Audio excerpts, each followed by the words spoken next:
All right. Thank you all so much for joining us for 10 essential ways to avoid job scams and conduct a productive modern search. Over the years, job scams have become more complicated and complex. Technology's advancement allows scammers to appear as hiring managers, employers, career professionals, and recruiters to lure them into fake job opportunities, scamming them for money and private data. By being proactive and informed, you can avoid becoming a victim. Stay vigilant, protect your private data, and be aware of the signs of a scam. This way, you can maintain control over your job search and avoid the risks associated with job scams. And so today's presentation is led by Mark Anthony Dyson, who has been the voice of job seekers for 13 years and has written nearly 1,000 articles about job searches, careers, and related workplace topics. He is a freelance career advice writer, thinker, podcaster, and advocate for job seekers. And he writes the Job Scam Report on Substack, which he is well known for. Again, want to thank the Friends of the Library for sponsoring almost all of our programs. And so all 52 of us who are watching live and the many more that will watch the recording, let's give a big virtual round of applause to Mark for joining us here this afternoon. And Mark, you can take it away. Thanks so much. Thank you, Robert. It's an honor to present before your group. And I hope everybody's ready because I think this is one of the topics that has hit everybody either passively or they've been victims to, as far as all the people that I've met. At least someone has received some kind of scam by text or by email. And they say everything doesn't apply to everybody. I think this one is pretty universal where scams, not just particularly financial scams that's happening, romance scams are happening and being talked about quite often, but job scams are very prevalent. I believe it's a pandemic right now where there are scammers that are using tools from the internet that we all have access to, using that to be imposters, to fool people, to lure them into schemes that eventually extort their money from them. It's stealing. And the one thing I want to be sure to come across here, it's a crime. These are internet crimes. And one site you can write down already is ic3.gov. That is the federal government site to report scams. Now, they don't report them or they don't respond the same way that you would think that they would respond to a burglary, but you should treat them like a burglary. If someone takes your information passively or aggressively, whether you got lured in part of the way or not, you should report it because those things really count. There's a site that you can go to really grasp really what's going on. You can put in Google the Better Business Bureau tracking, scam tracking, and it will take you to a site where it logs more than 32,000 incidents of scams over the past year and a half. That database probably is larger than I cited just now, right now, but scams are happening all the time. They're happening on all the platforms and definitely LinkedIn. So when I talk about LinkedIn and I talk about email and text, there's applications that are applied to Facebook and all those social networks. If you don't use any of them, you probably got it through a text or email and a phone call. I bet you everybody has gotten at least one scam likely phone call in the last week or two, at least one, if not many. And though I won't cover that, one of the things that you could probably do too to help hurt those calls, and I found this pretty helpful, is using the app called RoboKiller. That makes those calls silent and go to voicemail so that you don't have to hear your phone ring all the time. There is a paid version. I pay $80 a year for it to have peace. That's how much peace really means to me. So hopefully this will be helpful in that kind of way. So let's move on to the mainstay of the presentation. These are going to be quick hits Feel free to ask questions within the frame of the screen, the slide, and I'll be glad to answer those during it. And hopefully, we can have more of a conversation than me talking and luring you to sleep for 30 minutes and then having you wake up to catch up. Hopefully, again, you can always go back to the replay and get this information and also join my Substack, which is markanthonydyson.substack.com.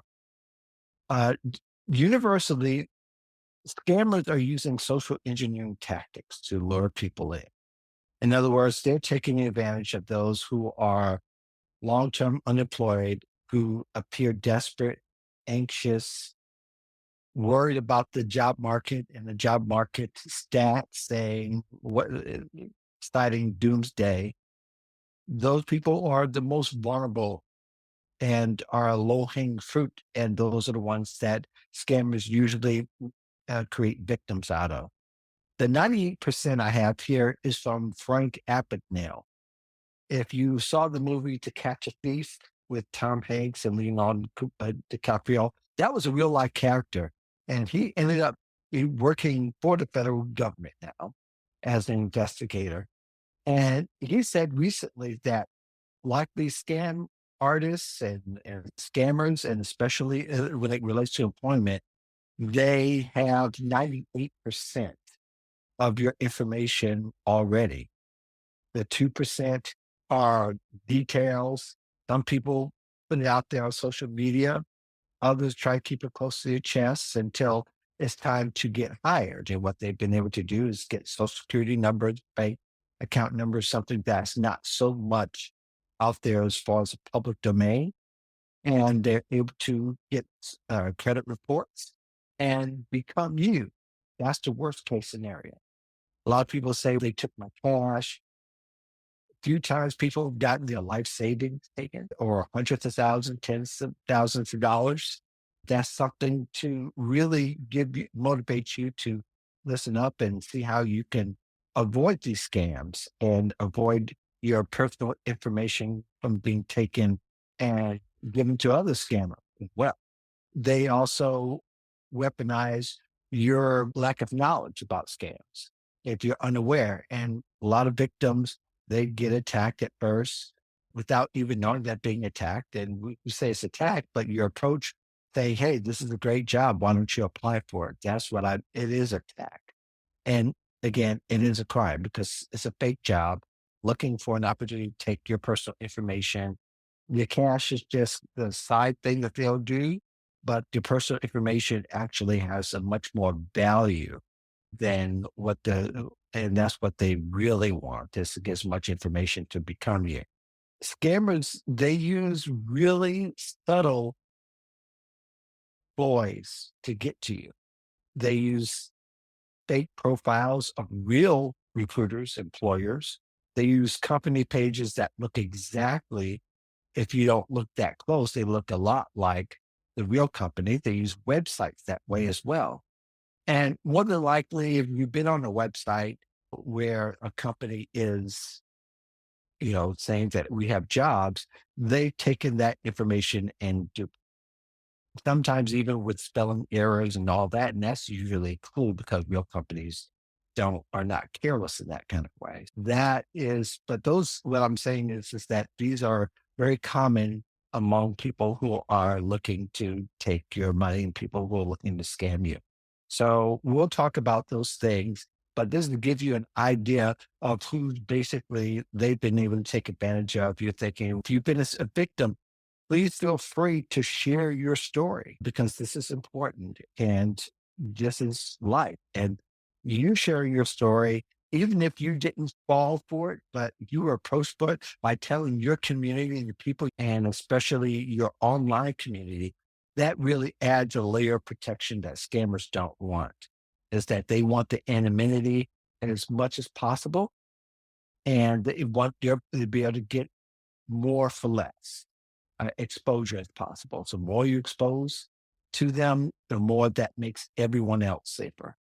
So let's go on like that. These are touch points. I can get deeper, but these are scams that you should avoid. And this is in terms of just every company, recruiter, hiring manager, referrer could possibly be a scammer until you get them. And you should treat them that way. And you should want to treat them that way because there are so many that are happening. They're so prevalent. And it's basically inundating your timelines in some kind of way, your phone calls in some kind of way, your text messages and your email. So you have to, and one way to modernize your job search as well, as we tell our modernizing your job search, is that you should deeply research every company recruiter until you get satisfaction that they're true. But a lot of times these clues are so subtle, it's possible to be fooled, but you got to look at all that's involved. So if you find something, well, in advising lately is you find one thing that is false, you probably want to disengage from that person that's communicating. It is possible because these scams are so close to the real thing that they are masquerading and acting as imposters of the real thing, that if you're applying to a lot of different jobs and you're getting a lot of different interests from folks, it's possible that some of it might be legitimate.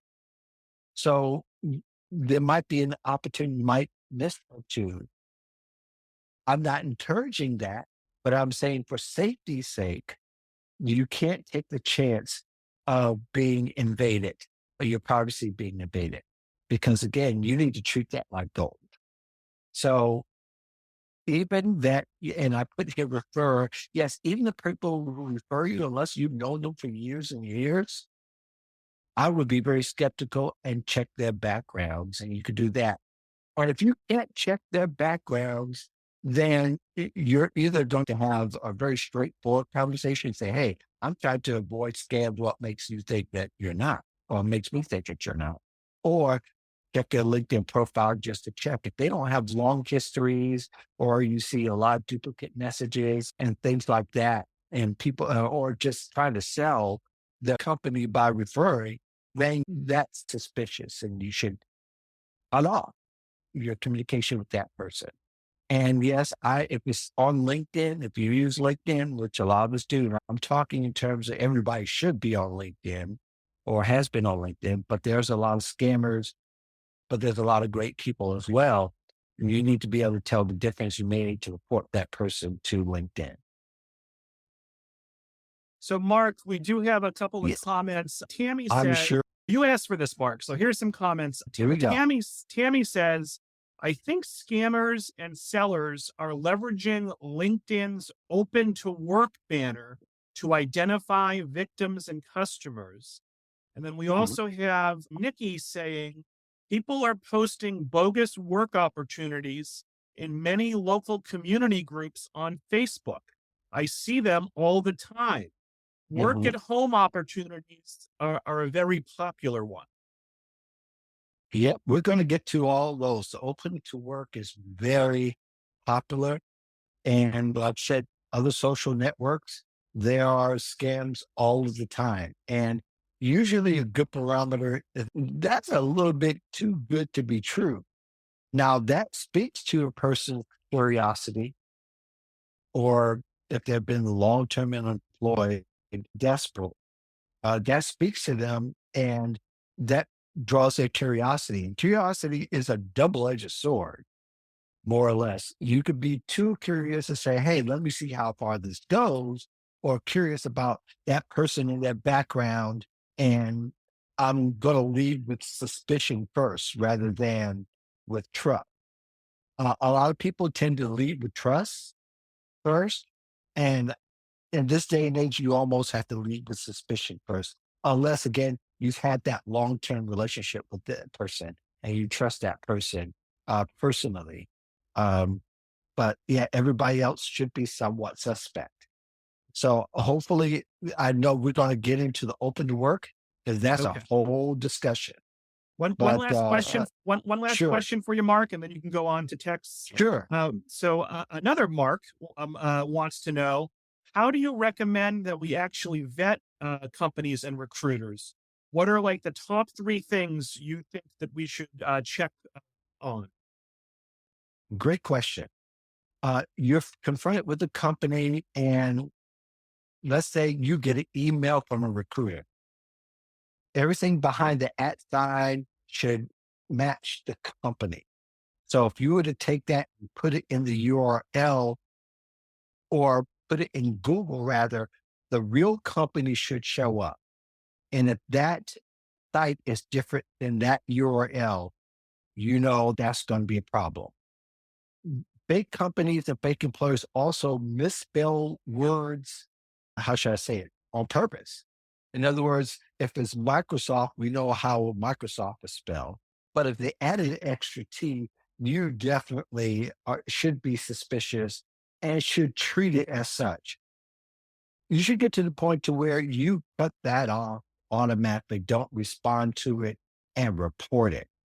I would even say, if you can, even report it to the company and let them know that there are scammers trying to lure people into a wrong place and a wrong website, and they'll check it out. From what I understand, Microsoft has been more aggressive lately in checking out these scammers that are related. Now, keep in mind too that Microsoft also owns LinkedIn. So on that site right now, LinkedIn isn't doing as much as they should be, but they are a great place to check out a company page, which also is part of part two is to check out the site, see it's legitimate through Google, check out the LinkedIn page. The LinkedIn page might be duped. It might be, so you want to do a broad search when you go through LinkedIn and look for the company. So let's use Microsoft again. Just put in Microsoft and look at the pages and see if that page actually shows up. A lot of those pages don't necessarily show up on search because they're misspelled. So you could put in the misspelled and the correctly spelled and see the vast difference. Microsoft has a lot of different followers. A fake page might have a few thousand, but if you dig a little bit deeper into the employees and the people, you might see just LinkedIn users or names that don't necessarily match the thing. You might have an American name that matches somebody that obviously looks a whole lot different than the culture that they say they're from. And thirdly, you should also check out the person that's referring you. If it's a referral, check out to see who they are, check their LinkedIn profile, Google them. If you don't want to go to a LinkedIn profile so that they can't see you checking them out, go Google them and see how they come up. So if you're being approached by a recruiter, more than likely they should show up on the real company page. If they don't, you should be suspect. So those are three of the many ways that you can know. Another way, a lot of people get offers and get lured from text. If you've never engaged a company from that person, in other words, if you're not involved in the hiring process, some companies do text within after they've been contacted at first. The recruiter will ask, would you like to be contacted by text so we can keep updated? If you haven't, and this is straight text, I would report it as junk and bail on it because it is more than likely a scam or something to really be suspect of. If somebody made a mistake or whatever, let's say if it was a real opportunity, they'll go to LinkedIn or they'll reach you by email. But text isn't the only way. Text is just a layer for people to scam you and to get you in because there's not a whole lot to bet other than the Texas stuff. So hopefully that answers all three of Mark's question. All right. And that goes along here. I don't even have to really go on with this particular one is that, or I already said it, that if it's from an unknown source, don't engage. Don't click on attachments from either text or email. Those are to be leery of. Again, you always want to get deeper into the information, but if it's from an unknown source, just try to keep it moving. Scammers have fake LinkedIn profiles and social media accounts. As we talk about, it happens on Facebook. It does happen on X, Instagram, all of them. LinkedIn is a little bit different because people visit LinkedIn specifically for job information, career information, whether it's to grow in their professional development, to network with others, or to find out other possibilities of jobs. You can apply to jobs on LinkedIn. So it's really become this one stop career site for people, and LinkedIn's done a great job with that. But scammers have, because of the technology, they create fake profiles and they create company profiles. They may even lure you to apply through another site. And we'll get to that in a second. But they are trying to get you to believe and get trust that if you have the profile, then I should be trusted.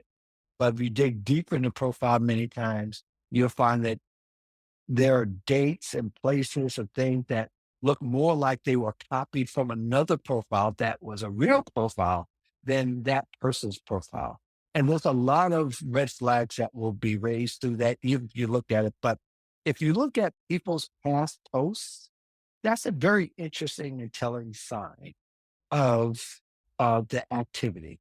I looked through one recently and I didn't bring a screenshot of it, but there was one where that person basically just posted comments, send me a connection.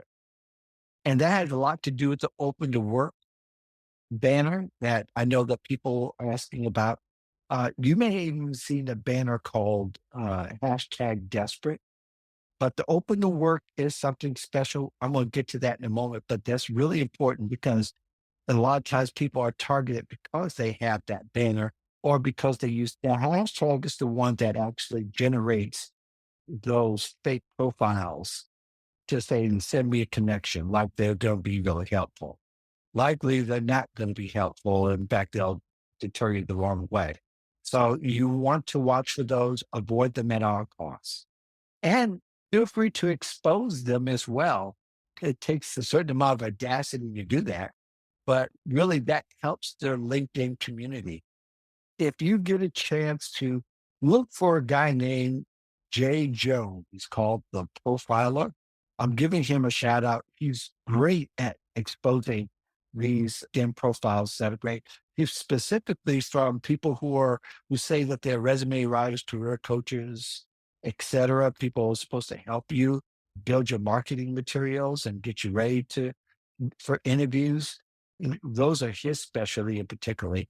And a lot of what he shows is what everybody can take away, something to help them identify LinkedIn profiles. But one of the ways you want to look for the authenticity, a lot of times the photo doesn't even look right. Sometimes they even look, and a lot of times they actually look like something you find on Google as a generic photo. So you want to look for those things. There's even a way for you to look at a Google photo or a LinkedIn photo to check to see if that photo's even authentic. But again, you look at people's posts and where they are and some of the history, you'll see that things that are inconsistent don't match. And you should definitely avoid those people. 5, avoid transactions or communication on messaging apps. Scammers tend to take their victims or potential victims to another platform and use the messaging feature to engage them. I've heard of cases where they use Facebook and Instagram, but a lot of them use the WhatsApp and Zoom features of those platforms because they're able to, they say, hey, let's have a further, and they'll take you there for interviews. And who does interviews on Zoom and WhatsApp, right? But they try to, and they do. But that's not what the platform actually is used for. So if they're taking you onto those platforms, avoid them at all costs. They can easily delete their accounts after they've scammed you, after they've gotten whatever information they want, and you're trying to find them, you won't find them. It's the same way on LinkedIn too, but WhatsApp is a little bit easier to use to create hundreds and hundreds of accounts for scammers. Just try to avoid those as well. Students avoid giving it personal information before they conclude the interview. A lot of these scammers ask for the information up front about your social security number, your bank account number, and it leads you on. You're thinking that this is hopeful because you look like they're going to hire me. Some of them hire or pretend hire without vetting you, without doing anything. And a lot of people that gives them it's a red flag, and most of the time it's a sign of something a little off, and it's really something that's a lot off because they are getting emphasizing your personal information first rather than finding out if you qualify for the job. A real recruiter, a real interviewer cares about what value you're bringing to them first as far as the job. They want to make sure that you are 100% or if not 100%, maybe 80 to 100% qualified for the job first, rather than finding out what your bank account information is. You definitely want to beware of anything that doesn't, if they say you're hired, you've gone too far already. But if you are just at the beginning, you feel like this is weird that we're doing this via Zoom on chat, no less. They don't show their face, or if they show something, they show some kind of avatar, disengage and report them, please. And also tell the story online. And I bet you if you were to start looking for their LinkedIn profile that you saw one particular time, they're gone. And a lot of times that's happened. Part is it that LinkedIn may have deleted it. I've been the user that deleted it. So you want to take those things into consideration. They are quick to act as far as being found out in order being found out. Another sign you want to avoid is if that website that you go to, let's say you're checking it out, it's bare. That it's very little information about the company, that is generic. There are no faces of people who are, and it may have been duplicated. Again, you want to go back to the basic of checking to make sure that URL that, let's say again, Microsoft, it has extra T. If you're there, you want to disengage. But if you get this far, there's a couple other steps you're going to want to take because likely the fake sites will have some kind of malware, spyware virus for them to track your whereabouts online and possibly track your passwords and to get those to get into like your accounts and things that you looked on online. Be especially careful when you have a phone and you're doing this on as well. Phones, most people don't put like viruswares and spyware and software on it. You definitely want to have it on your phone, as well as what's called a virtual private network. And a lot of times people, and this might be an offshoot, but those are good to use so that if there's somebody if you go to a Starbucks or to a hotel where it's being shared publicly, you can mask your whereabouts. In other words, a VPN will make it look like you come from Indonesia instead of Indiana. So that way they're more likely to not see you in the hotel and you'll become less of a target. And plus they're encrypted as well. So the encryption, they are not able to penetrate through because they use the software that doesn't allow them to. But the fake websites, there are some legitimate companies that actually have terrible websites. And it's up to you to discern between what's right and what's wrong. So then you want to try to find a contact person on LinkedIn that has a legitimate profile that's actively recruiting for jobs for that particular company and just ask them directly. Say, hey, is this really your site? And ask them that question. Don't be afraid to go those extra steps. In fact, you're going to find yourself going those extra steps very often in the modern job search because you want to make sure you got the right person recruiting for the right job at the right company.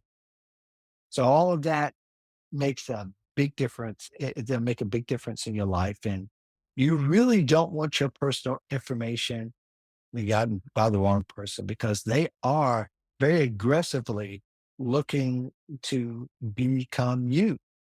So let's say they become you, they have your social security, your bank account information, then they can go not just apply for credit cards and get cars and any other kind of physical assets.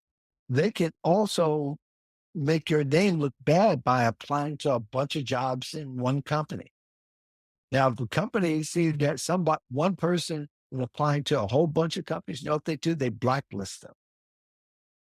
So you want to stay away from that scenario too. They can make your reputation bad without you even knowing it. Let's say you are smart enough to target Disney as an employer and you want to work in whatever department, but you're not getting any response when you apply. And they may even possibly send you say, hey, you've applied to all these jobs. So therefore, you're no longer invited to be part of Disney. Say, wait a second, I just applied to one job. That could possibly happen in today's environment. In fact, it is now. There's a recent CNET article that talks about how there are fake employees and or applicants who are scammers who are trying to be fake employees and they're applying in your name. And we can go deeper on how much damage that can be done there, but you definitely want to stay away from that. Scammers, they ask you to give, or better yet, they ask you to purchase equipment, computer software. Most of you've been heard about people saying that they paid for equipment to a party company. They never they got the check from the company and they were to deposit it in their bank, but the bank for the equipment, but the bank found out that there's no sufficient funds, or they may even find out later that they gave the money, but they take the money back and then some because they're charging you for the insufficient fund. And they're charging you even for the whole thing. And depending upon your bank, they may not even let you know that's happening. So you should never pay to be an employee where value is being exchanged. Never. But a lot of people have. And the reimbursement part and the whole thing, they disappeared by that particular time. So you want to avoid those scenarios as well. Here we go. Talk about open work, badges and hashtag. Let's talk about the hashtag first before we talk about the badge. The hashtag, people often will post something saying, I'm looking for work, and they use the hashtag. The hashtag originally was a way to bookmark conversations about a particular subject. So let's say I'm a recruiter and I want to look up everybody who has the hashtag open work and to see if I can find qualified candidates. Now, there are easier ways for them to do it. The catch is that it depends if the recruiter has the tools to look up without the hashtag rather than with it. But what's happened is that scammers either have targeted people with the hashtag open to work and send them DMs about scams, which I'm almost sure they do that to every single person there. Or they lure them another way, in a passive way, and saying, hey, send me a connection notes in the comments. And usually that's just automatically generated through artificial intelligence bot, which is a technology a lot of them will use in order to reply to everybody. So that bookmarks for them who they can victimize or some way lure them into being a scam. I recommend you not use the open to work, but you'll find different discussions about the open to work badge, which is a green badge. It's different than the one I have here. I have a new one called desperate. That's something that nobody wants to be, but it's a thing. It's not as popular as open work. That has years of data as opposed to desperate badge is something that's really new. But I want you to be aware desperate is message you really don't want to send to employers. But open to work is something special. And the open to work is something that is from LinkedIn. It's something, it's the badge talking about. That is something they do operate. Now, LinkedIn, it has not responded as people would like as far as getting their visibility. To some degrees, yes, to some degrees, no. It's arguable. The part that I want to concentrate on is saying that it makes you look desperate is far from the truth, in my opinion. And so most recruiters who actively look for open to work badges, they have a tool that they use that is called the LinkedIn Recruiter tool. They pay a lot of money for that tool to use, and they can see whoever has the badge. Now, if you are using the badge, you've stopped using the badge. The advantage of using the badge is you can set the settings that you can set to open to work badge. Either you want it public or not public, but where recruiters can see. Try using it without being public. So only recruiters can see. This makes their job a lot easier and it finds the right candidates faster for them so that they can get to the right person. Of course, they're going to make sure that you're qualified first, and they're going to make sure that you are really the person associated with the profile on LinkedIn. All in all, you want to be sure that, and the best way to use it, set it to private so that only legitimate LinkedIn recruiters or recruiters, period, will see the badge. There might be some recruiters who are fake that are looking for the badge. That's arguable. I've heard a few cases that have happened. To be honest, few, way fewer than the other scenario. In the other scenario, but it does increase your chances of getting it in front of the right recruiter.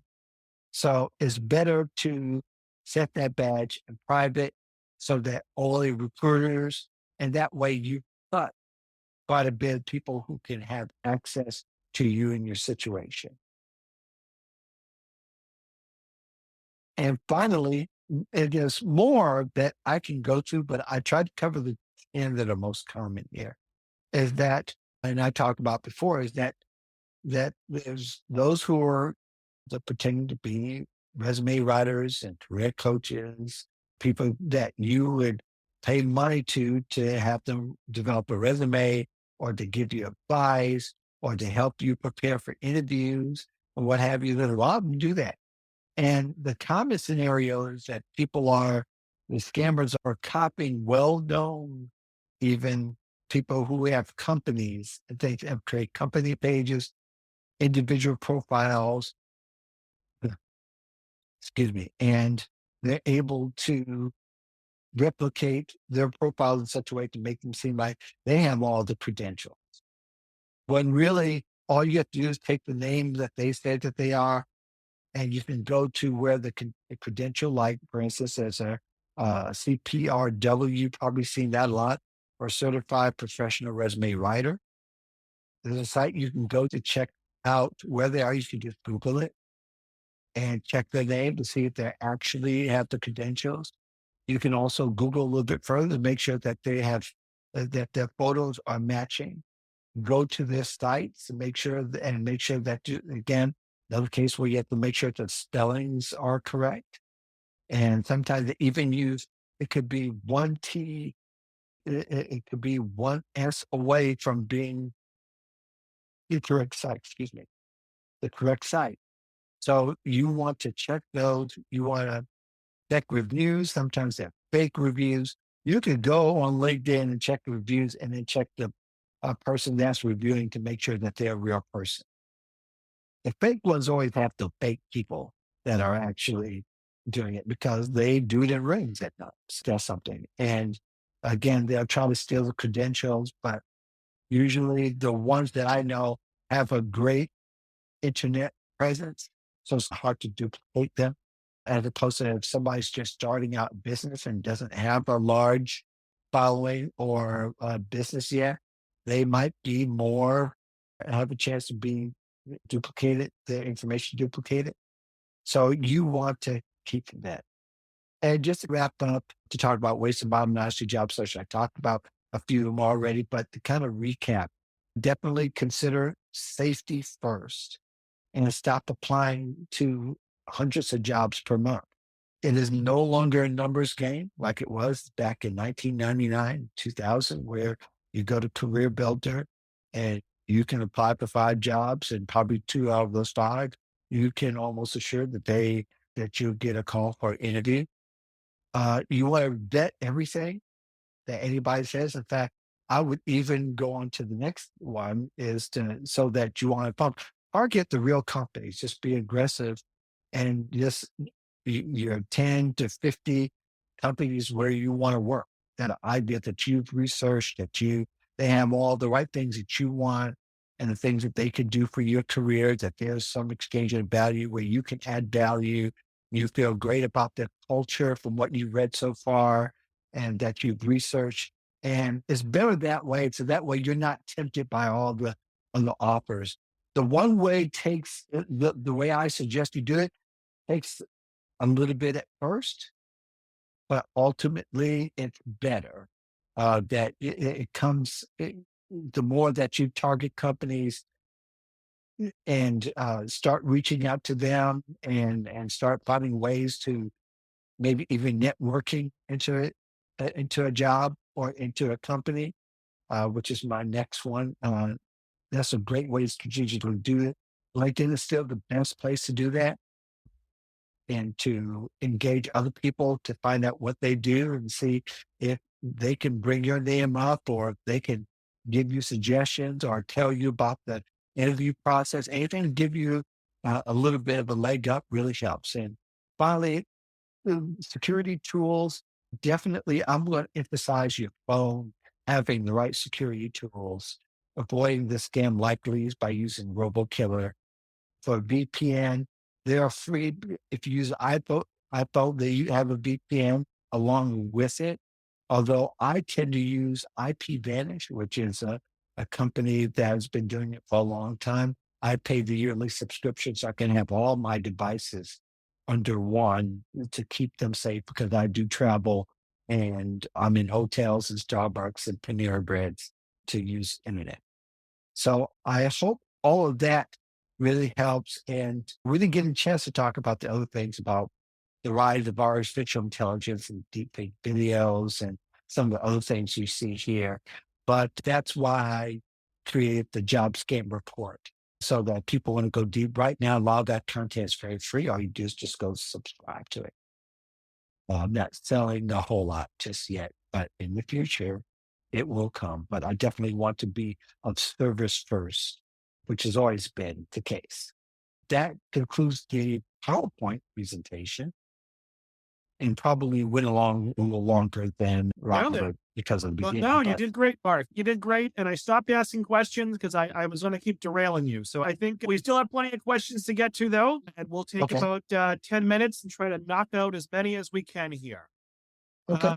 So Anne asks, what should we do if we get a text from someone who we think is a scammer, a job scammer? So besides blocking the message, should we report them? And who do we report them to? A text, I recommend just don't engage and just you have the option to report and put it in junk just so that you don't get the text again. Because again, if from an unknown source, you didn't agree to the text, already violates your personal space. An anonymous attendee asks, are there any services you recommend to keep a separate phone number from your home phone number? A lot of times Excellent nowadays, question. yeah. What do you think, Mark? Super question. And I get that. And I'll tell you reason why I think this is important. And I didn't mention it because it's amongst the other 30 things that I could have done. But using Google Voice is great. If you have an Android, I recommend Umail, Youmail.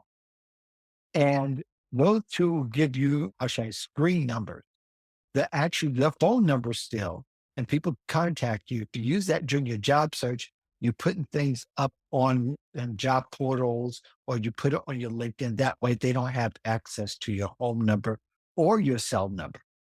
So the second number would actually, the Google Voice and Umail are used with cell numbers. I don't know if any of the major phone companies, if you have a landline, let's say, I don't think they're doing anything just yet.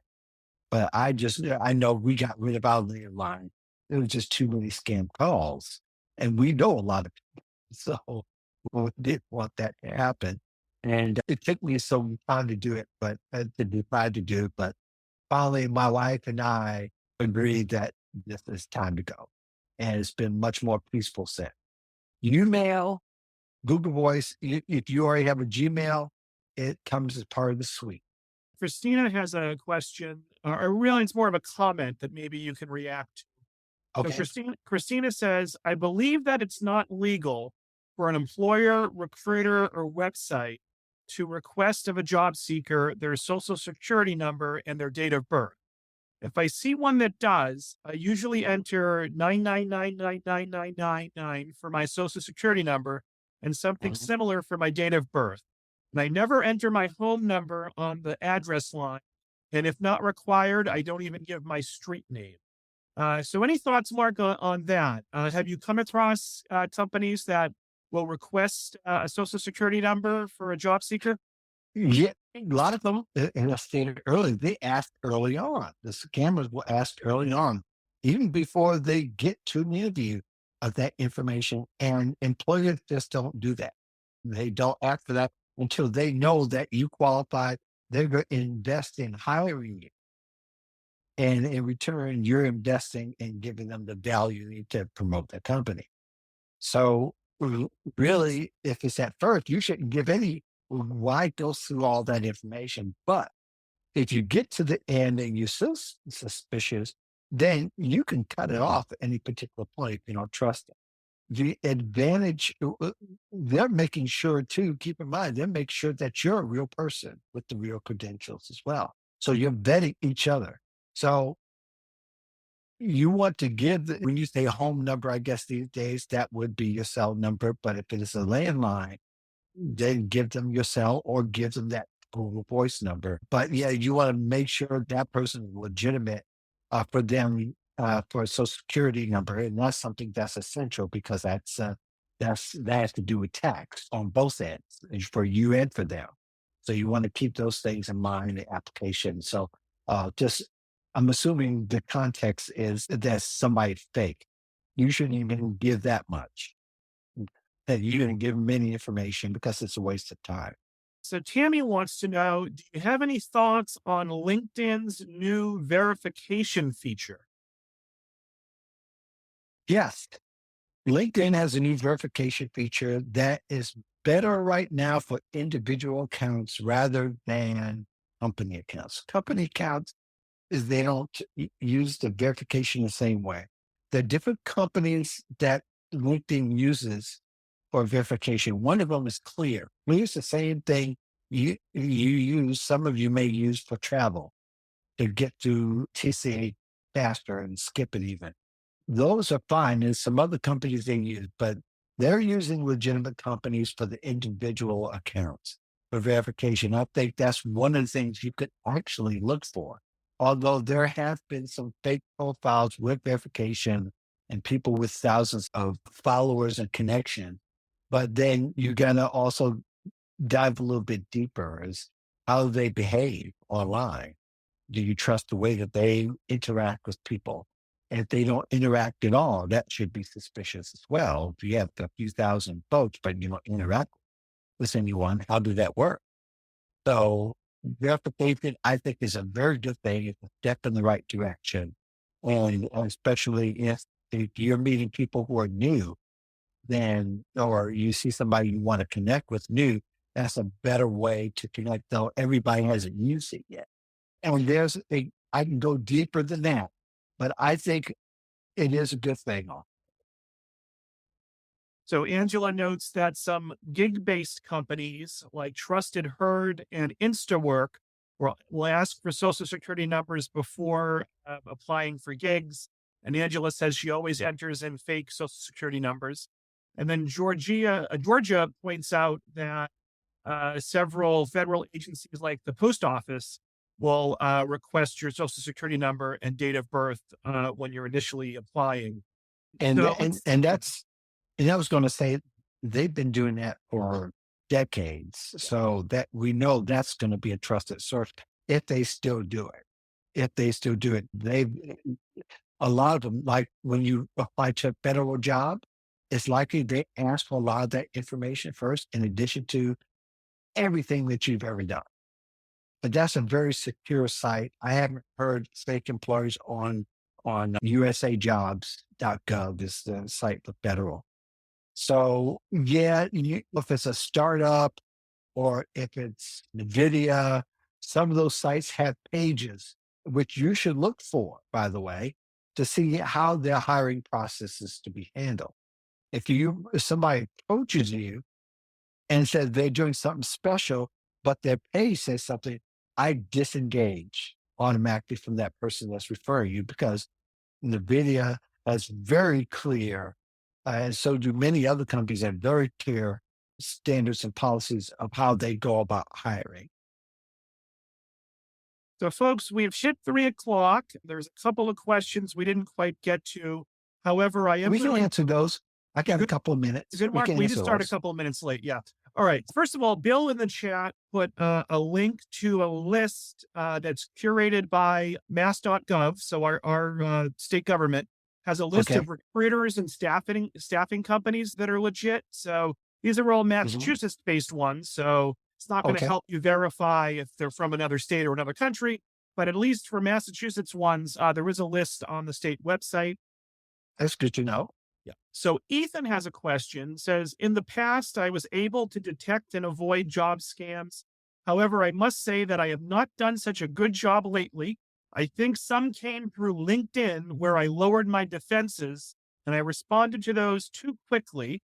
My question is, once that happens, my email and my text gets inundated. And so do you Mhm. have any recommendations on email tools that can filter out or in the emails that I actually want to see? Yeah, depending on the emails. So the one, I'll give an example. If you use, there's ways you could just put them in the spam folder, just like you do Outlook and probably a bunch of others where you put them in Outlook or you put them in a spam folder and it will treat them as such. You can also block and report them for phishing as well. And those will help filter them away from your incoming. If you're doing a job search, you can have a separate Gmail. You can create as many Gmail accounts as you want, as opposed to have per address. So you can create. I have several Gmails for different purposes, but if you have one just for your job search, then you can keep better track on how they got there to you, and it's probably easier to even filter a lot of those out and report them. If they keep doing it, if they keep reporting them phishing and putting them as reporting and phishing, which I recommend doing, and blocking them, then eventually they end up going away. But sometimes they may even make it through to your inbox. But those are usually the best filters, and they work really well. So, an anonymous attendee sort of has a situation that she recently encountered. I received several texts from someone supposedly with Randstad, which is a national temp recruiting firm. Yeah, Uh, I'm familiar with that. yeah. So they were pitching me on working for them from home. The recruiter was very anxious to start my training as soon as possible. I agreed to a phone conversation the next day, but then decided it was too good to be true. I Googled their phone number and their pitch, and it sounded very sketchy. As a result, Mhm. I blocked them. And then the Yeah. next day, so they blocked the text. And then the next day Mhm. I got a call asking why they blocked the number. So then I blocked that phone number. And then they Mhm. tried calling on another number. So was I right to think that this was a scam? Yes. Absolutely. You don't feel good about that communication. That it is like the creepy boyfriend, right? He tries to get a hold of you through text and he emails you and calls you, and you really are not into him. And therefore now he becomes a serial treat them as such. So yes, absolutely. I wish everybody would have done the same thing. Yeah. And trust your gut, folks. Trust your gut. So, and Just on trust your instincts. You don't want to, ultimately, it is up to you whether you want to deal with somebody who they could be legit, but if they have scammy behavior, I call it, in other words, they act like they're going to take advantage of you in some kind of way, then you have every right to block them. You want to be with people you feel good about, not with people who you're always going to have to look behind your shoulder. let's see. Angela says, I also recommend everyone set up two-factor authentication on their accounts. I was hacked over Wi-Fi because I didn't have a two-factor authentication set up on my account. Mhm. Susan Yes. Finnis, thank you, Mark. This was a terrific presentation. There's Oh, also some other nice comments in the chat. B and Brigham say thanks as well. So, folks, let's give Mark a big virtual round of applause for a great presentation. Mark, do thank you you. have any last words for the audience? Um, please put safety first. I can't emphasize. There are things like strategy, and you've heard those things. If you talk to Bob, I know it was very thorough in talking about strategy and targeting companies and just being very and having intent when you are engaging employers. But being safe in 2024 and 2025 and beyond are the operative words these days. And I hope more of you will be uh, safer and be smart about it. Good words to end on, Mark. Thanks so much for a great presentation. Folks, next Monday, we're back. I believe that's November 4th, 2 o'clock. We're going to do an AMA and Ask Me Anything with resume and LinkedIn coach Virginia Franco. Someone else who was Yes. recommended to me from Bob, matter of fact. Yes. But I Virginia's hear, awesome.